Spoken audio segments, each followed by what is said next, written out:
"She's only here for the money," Eleanor Calhoun said, loud enough that the string quartet actually paused between songs, loud enough that the man refilling water glasses stopped with the pitcher tipped mid-pour.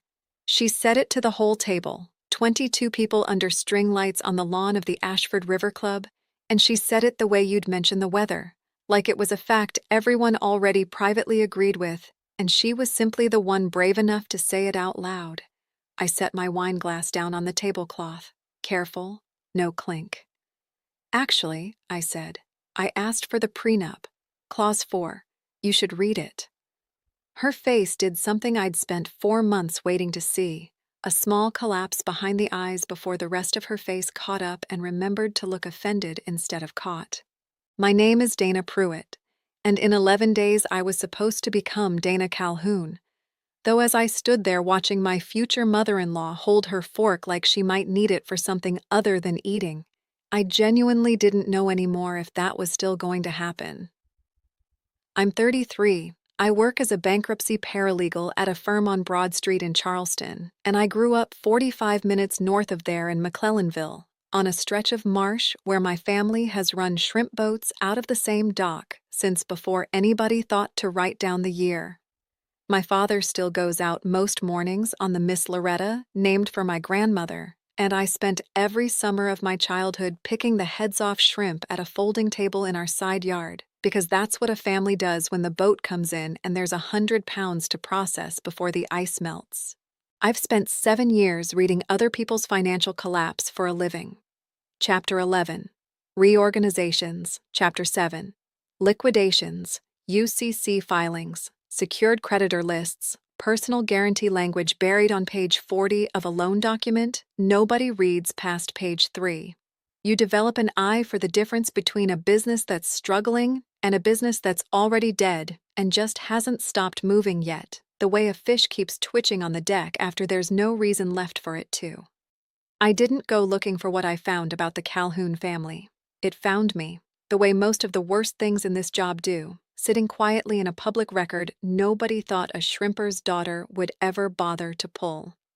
If you've ever sat at a table where somebody said something cruel about you like it was common knowledge, I want you to stay with me through this one, because it doesn't end where you think it does.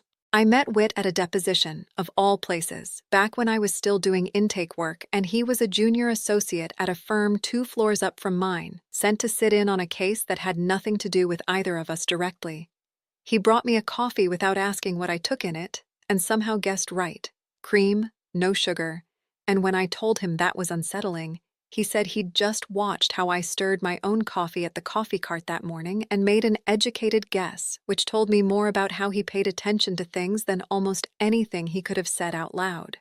He was easy in a way that surprised me, given where he came from.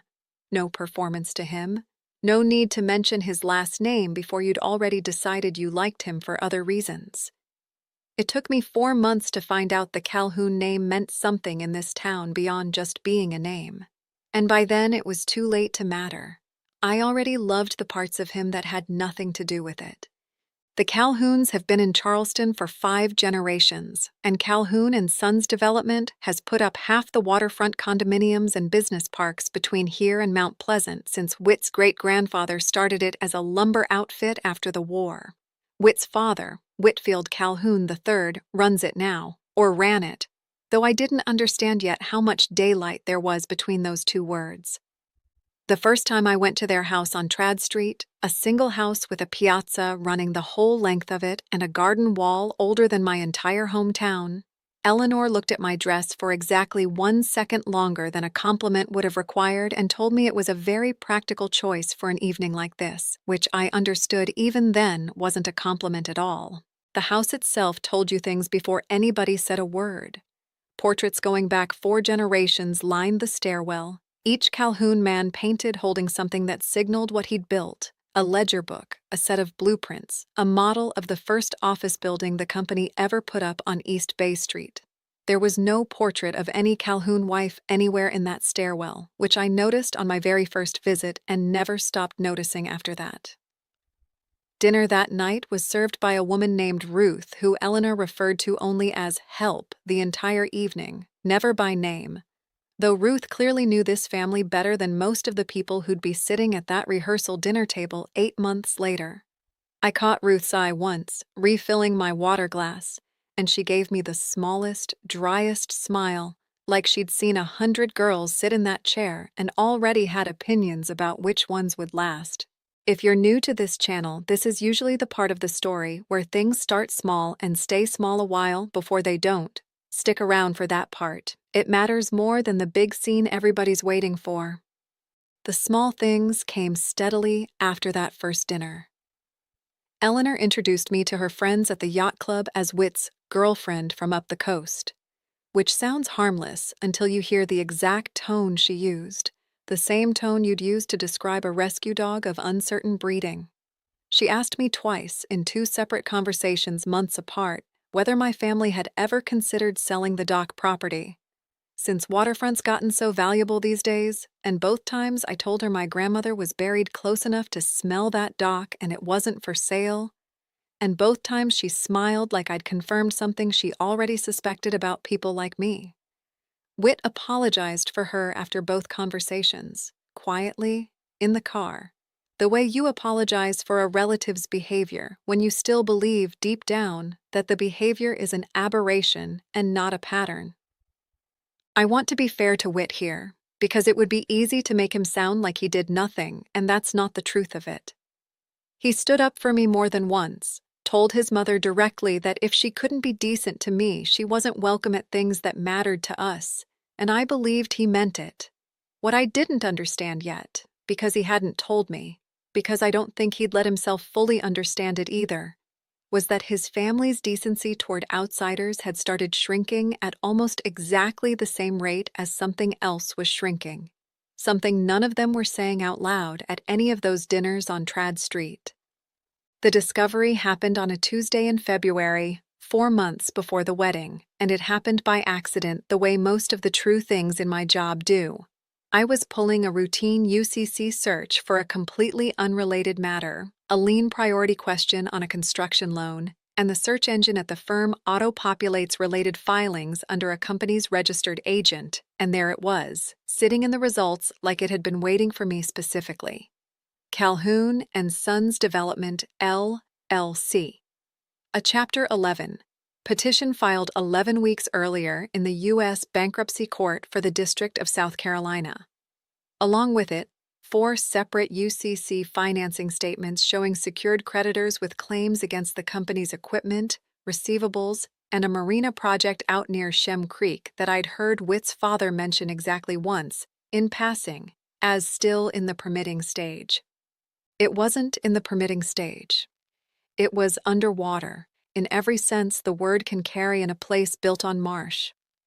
I sat at my desk, with my hand over my mouth for longer than I want to admit. Not because I was shocked that a business could fail. Businesses fail every day.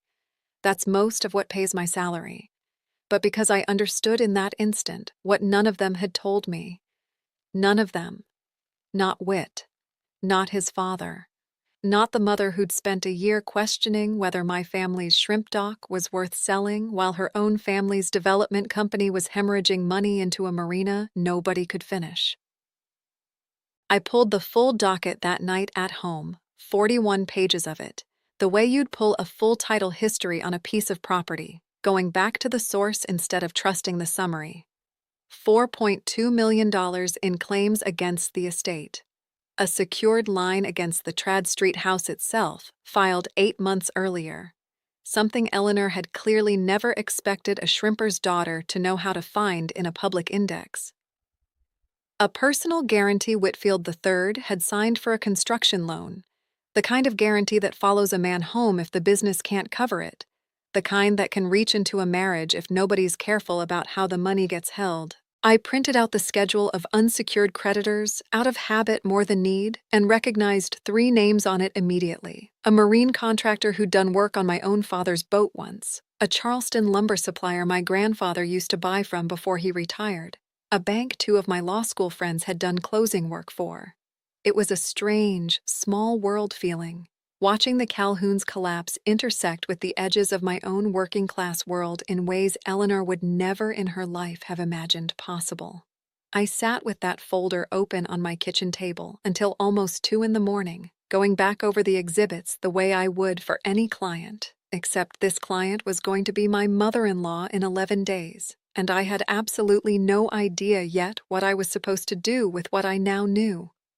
If any part of this sounds like your own family, the kind that keeps its worst news locked in a drawer while it lectures everybody else about appearances, I'd genuinely love to hear it in the comments. You are absolutely not the only one. I didn't say anything to Whit for 11 days.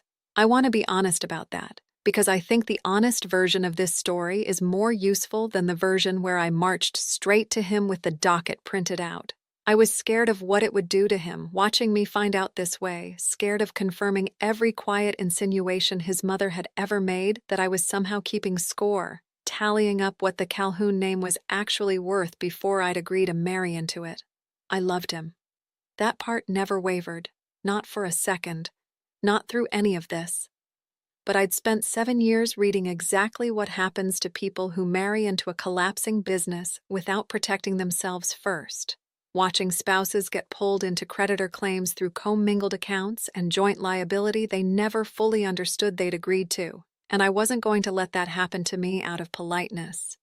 Those 11 days were some of the strangest of my life, going to work every morning and building the case for exactly why I needed a prenup while going home every evening, and having ordinary conversations about seating charts and cake flavors with a man who had no idea the ground under both of us had already shifted.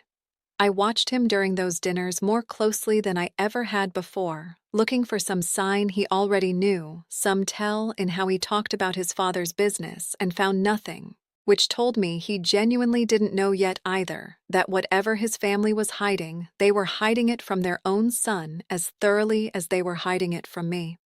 When I finally told him, we were sitting in his car outside my apartment, and I laid it out the way I'd lay it out for any client, plainly, without editorializing. Here's what's filed. Here's what it means. Here's what it doesn't mean, about you or about us. He was quiet for a long time.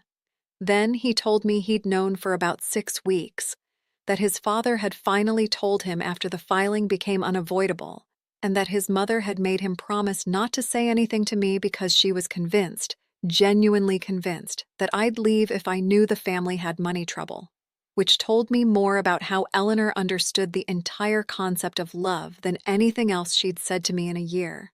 I asked him one question. I asked if he still wanted to marry me, knowing I now knew everything.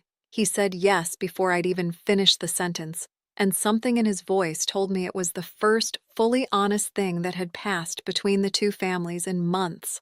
I asked for the prenup 2 weeks later, not because I distrusted Whit, but because I've read enough dockets to know that love has nothing to do with what a bankruptcy court can reach into once vows are signed. Whit didn't fight me on it, which told me something too. His own attorney drafted Clause 4 at my direction, plain language, no ambiguity, stating that neither party would bear responsibility for premarital business debts or personal guarantees belonging to the other party's family entities, and that any assets I brought into the marriage, along with any future earnings from my own work, would remain my sole separate property, fully shielded from claims arising out of Calhoun and Sons Development or any related family entity. It wasn't written to protect money I had. It was written to protect me from money the Calhouns didn't. Eleanor never asked to see the document. I think that matters, looking back. She assumed, the way people assume things about other people's motives when they've never had to examine their own, that a prenup existed because I was protecting assets, because I had something worth shielding, because a girl from a shrimp dock wouldn't ask for legal protection unless she was angling for a payout somewhere down the line. It never once occurred to her that the clause existed to protect me from her family's debt, rather than to protect anything of mine from Whit. If you found this story today because you know exactly what it's like to be underestimated by somebody who's never once had to prove themselves, I want you to know this next part is for you specifically. Keep watching. The tension built steadily through the spring the way weather builds before a real low-country storm, pressure dropping in small increments nobody names out loud until the sky actually turns green. Eleanor started asking pointed questions at every dress fitting, every menu tasting, small comments about how some people come into money situations without understanding how families like ours actually work, aimed just past me, never quite landing directly, the kind of thing you can't call out without sounding paranoid. Whit's grandmother, Miss Vera, was the only one who ever pulled me aside during any of it, at a dress fitting in April, and told me in a voice pitched just for me that she'd known plenty of women who married into money and plenty who married into the appearance of money, and that in her 81 years she'd never once seen the second kind survive a hard season without somebody honest standing next to them. I didn't fully understand what she meant until the rehearsal dinner, 3 weeks later. The Ashford River Club sits on the water out past Mount Pleasant, string lights strung between live oaks, the kind of venue that costs more for one evening than my father's boat cost brand new in 1994. 22 people at the table, Whit's parents, his grandmother, a handful of his father's business associates from the Marina Project who I'd later learn were also, not coincidentally, listed as unsecured creditors on the very docket sitting in my email. My own parents sat near the far end, my mother in a dress she'd bought specifically for this, my father in the one suit he owns, both of them quiet, in a room built to make quiet people feel smaller than they are. I'd worn a pale green dress I'd bought with my own money, nothing borrowed, nothing that needed anyone's approval, and I'd noticed Eleanor's eyes go to it the moment I walked in, the same appraising half-second she'd given my dress at that first dinner on Trad Street 8 months earlier, except this time I watched her decide, in real time, that a nice dress on a girl she'd already decided was a gold digger only proved her point further, which is the particular kind of trap you can't win against no matter what you wear. The candles were lit. The oysters had already come and gone. I remember the smell of the marsh coming in off the water underneath the smell of citronella, the sound of somebody's champagne flute clinking too hard against a plate somewhere down the table. Ordinary sounds, the kind you don't remember noticing until later, when you're trying to reconstruct exactly how a normal evening turned into the one people would talk about for months. Eleanor had 2 glasses of wine before the salad course and a third during it, and by the time the second course arrived, she'd worked her way around to what I now understand had been building in her for the better part of a year. She started with something about young women today and their lack of patience for building something the right way, glancing at me twice while she said it, and when Whit's cousin asked what she meant, plain as anything, Eleanor set her fork down and said it. She's only here for the money. Loud, steady, certain. 22 people, and every single one of them heard it, including the 3 business associates who knew exactly how little money there currently was to be here for. I've spent my whole career learning how to say hard things without raising my voice, because in a courtroom or a client meeting, volume reads as weakness and precision reads as power, and that training is the only reason I didn't do what every part of my chest wanted to do in that moment, which was stand up and leave the table without another word. Instead, I set my glass down, careful, no clink, and I said the line I'd been carrying in my back pocket for 3 weeks without knowing exactly when I'd need it. Actually, I asked for the prenup, Clause 4, you should read it. The silence that followed had a texture to it, the specific kind of silence that happens when a room full of people realize at the same moment that something just changed and none of them yet understand what. Eleanor's face did the thing I described at the start of this, the collapse behind the eyes before the recovery, and in that half second, I watched at least 2 of the business associates at that table go very still in a way that told me they already suspected what Clause 4 was going to reveal, because men who lend money to a family generally keep closer track of that family's finances than the family's own mother does. Whit's father was the one who finally spoke, quietly, to his wife, not to me. 4 words that carried across that whole table because everyone had gone silent enough to hear a whisper. Eleanor, sit down, please. She was already sitting, which is how I knew he meant something else entirely by it. Meant stop, meant not hear, meant a version of retreat dressed up as a request. She didn't sit down further.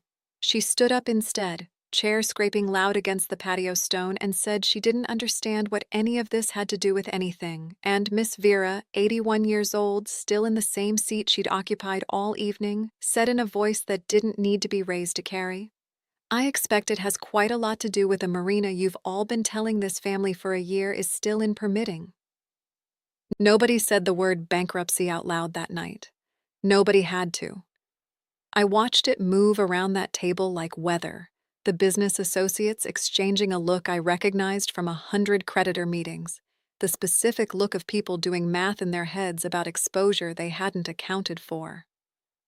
Whit reached under the table and found my hand, and I felt him decide, in real time, which side of this evening he was going to stand on, and he squeezed my hand hard enough that I understood the decision before he ever said a word out loud.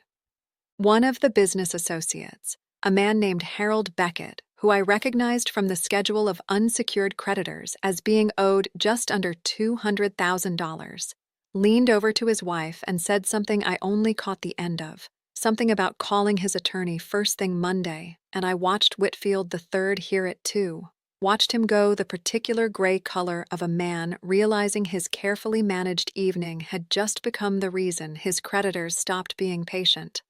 My own father, who has never once in my life raised his voice at anybody, set his napkin down very deliberately and said, to no one in particular but loud enough to carry, that he'd always found it curious how the folks with the least reason to worry about money were usually the ones most eager to accuse somebody else of chasing it.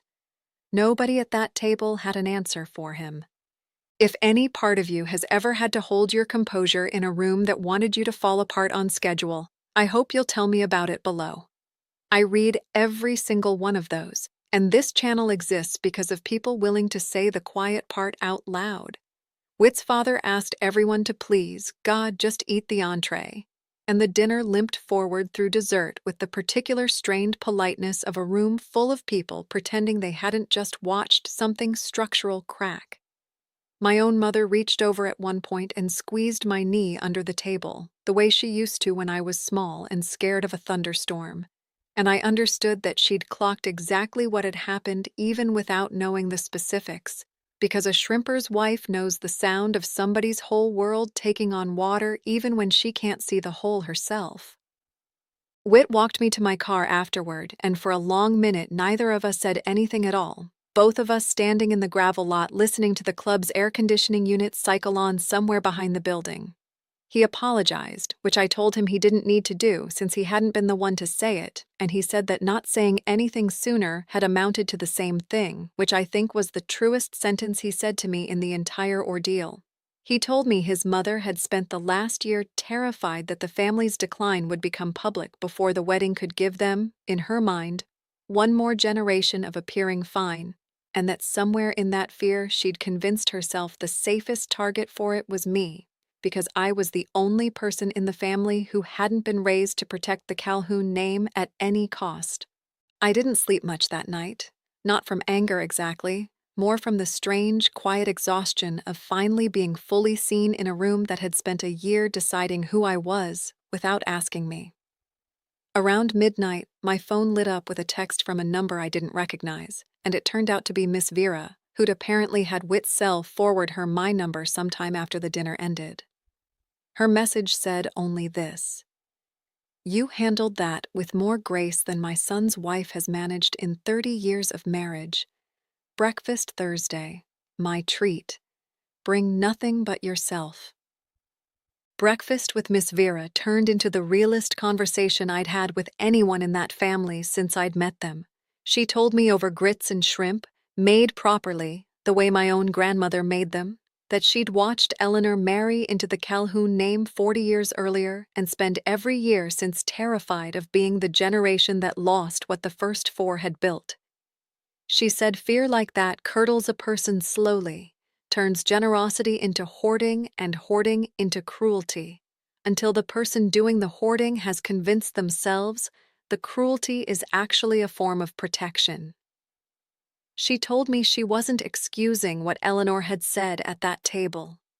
She was explaining it because she said a person ought to understand the shape of what they're marrying into, even the parts nobody puts on the invitation. She told me things that morning nobody else in that family had ever bothered to, that she herself had grown up the daughter of a dock worker down in Beaufort, that the Calhoun name hadn't come to her by birth either, that she'd married into this exact same fear 40 years before Eleanor did and had simply made a different choice about what to do with it. She said the difference between her and Eleanor wasn't that one of them married better than the other. It was that she'd decided early on she would rather be poor and honest than rich and afraid, and that decision had cost her things over the years. Invitations she never got, committees she was quietly passed over for, but she said she'd never once regretted it on the morning she woke up and looked at herself in the mirror. She reached across the table at one point and took my hand, her grip surprisingly strong for a woman her age, and told me that watching me set that wine glass down without a sound the night before had reminded her of herself at 28, and that she intended to make sure I never had to feel as alone in that family as she had for most of her own marriage. If you've ever needed someone older and wiser to sit you down and tell you the truth without either flattering you or crushing you, I hope you have a Miss Vera in your life, and if you don't yet, I hope this channel can be a small stand-in until you find her. Hit subscribe if that's the kind of company you're looking for. It costs nothing, and it means more than you'd think. The following weeks moved faster than I expected them to.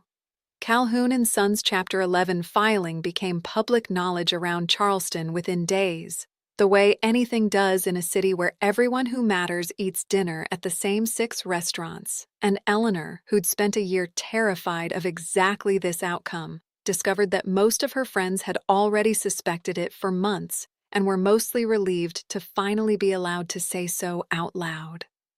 Whitfield III came to see me alone, without Whit, about a week after the rehearsal dinner, sat across from me at a coffee shop on King Street, looking older than I'd ever seen him look, and apologized in a way his wife never once managed to. He said he should have told his son the truth the day the petition was filed instead of letting fear make the decision for him, and that watching his mother, Miss Vera, defend me at that table had shamed him more than the bankruptcy itself had. He talked for a long time that morning, longer than I expected him to, about growing up as the only son expected to carry a company forward that his own father had built out of nothing, and then handed him with the unspoken instruction never to be the generation that lost it. He said he'd watched the waterfront market shift for the better part of a decade, watched 2 other development families sell out early and walk away with dignity and cash, and he'd told himself every single year that this next project would be the one that proved the doubters wrong, until there wasn't a next project left to prove anything with. He said the hardest part hadn't been the money. It had been sitting across from his own son at dinner for 6 weeks, knowing what was coming and choosing silence because silence felt, in the moment, like the kinder thing to offer a boy about to get married. He also told me something I hadn't expected, that the Marina project's failure wasn't recklessness so much as a decade of the family refusing to admit the waterfront market had shifted underneath them, refusing to adjust because adjusting would have meant admitting the Calhoun name wasn't as bulletproof as 4 generations had trained everyone to believe. I recognized that particular blindness. I'd read 100 bankruptcy filings built on exactly that same refusal to see a thing changing in real time. It didn't make me forgive Eleanor for what she'd said at that table. It made the whole situation make a kind of sense that anger alone never could have.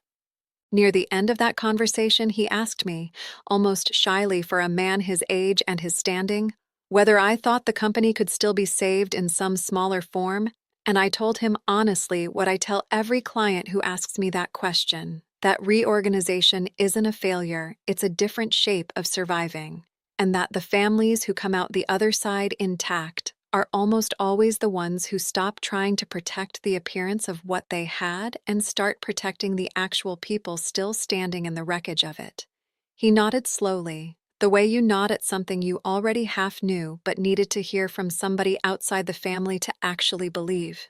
Ruth, the woman from that first dinner on Trad Street, the one Eleanor had never once called by name, came by his office 2 weeks later on her own time, unpaid, to help him sort through decades of filing cabinets nobody in the family had touched. And he told me afterward it was the first time in 30 years anyone in that house had thanked her out loud for anything, by name, in front of other people. I like to think that particular shift outlasted the bankruptcy itself. We got married 11 days after the rehearsal dinner, just like we'd planned, though smaller than originally intended, since half the guest list turned out to be creditors who suddenly found other obligations that weekend. My father walked me down a stretch of lawn instead of the ballroom aisle Eleanor had originally insisted on, and honestly, I think I preferred it. 26 people instead of 200. String lights instead of a chandelier none of us could actually afford anymore by the time the real numbers came out. Miss Vera sat in the front row in a hat she told me she'd been saving for an occasion worth wearing it to.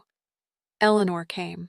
She didn't say much to me that day, and I didn't expect her to, but she stood for the entire ceremony instead of sitting, which Whit told me afterward was the closest thing to an apology his mother had ever offered anyone in her adult life. My mother cried through the whole thing, the good kind, and my father cried too, though he'd deny it if you asked him. And afterward we ate a low country boil-off newspaper spread over folding tables in my parents' yard in McClellanville, the same yard where I used to pick shrimp heads as a kid, because Whit had asked, without me suggesting it, if we could do the reception dinner there instead of anywhere fancier, and something about that request told me everything I needed to know about which family he'd actually chosen to build his life around, even if he still loved the one he was born into. Calhoun and Sons is still in reorganization. Smaller now, most of the undeveloped land sold off to cover the secured claims. The Trad Street house refinanced under terms that keep it in the family for now, though just barely. Whitfield III works out of a single office above a hardware store on Meeting Street these days, instead of the glass building they used to lease near the marina, and he told me last month over a beer that he sleeps better in the smaller office than he ever did in the bigger one, which I believed him about completely. Eleanor and I have found something that isn't quite warmth yet, careful and a little formal, the way two people behave when they both know one of them said something that can't be fully taken back but have decided to keep showing up to the same holidays anyway. She's never apologized directly. She did, at Thanksgiving, pass me the platter of shrimp and grits before anyone else's plate, which in that family, I've learned, is its own kind of language. If watching a family needs somebody to blame so badly that they'll invent a version of you to do it has ever happened in your own life, I hope you'll like this video before you go. It helps more people find their way to a story like this one, and it costs you exactly nothing. Miss Vera passed away this past winter, peacefully, in the same house on Trad Street where I first got looked over for wearing a practical dress.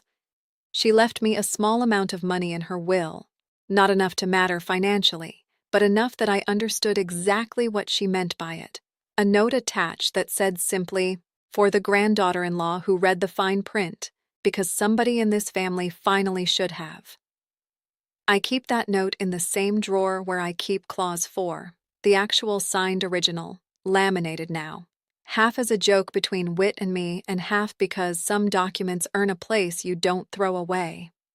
The funeral was small, the way she'd asked for it to be, held at the same club where the rehearsal dinner had happened, which felt strange until Whit's father explained that she'd specifically requested it, that she'd told him once, years before any of this, that she wanted her last gathering held somewhere with a view of the water, because she said the marsh was the only thing in Charleston old enough and patient enough to have watched every single one of the Calhoun's mistakes and never once judged them for it.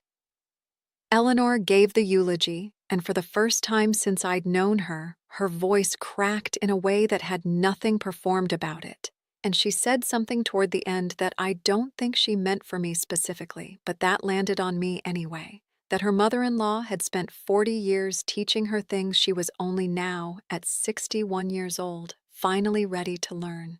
I don't know if that counts as growth exactly. I know it's more honesty than I'd heard from her in the 2 years I'd known her up to that point. And in a family built on appearances, honesty is its own kind of rare weather. Whit and I still eat dinner on Trad Street most Sundays now. A habit that started as an obligation and slowly turned into something closer to comfort.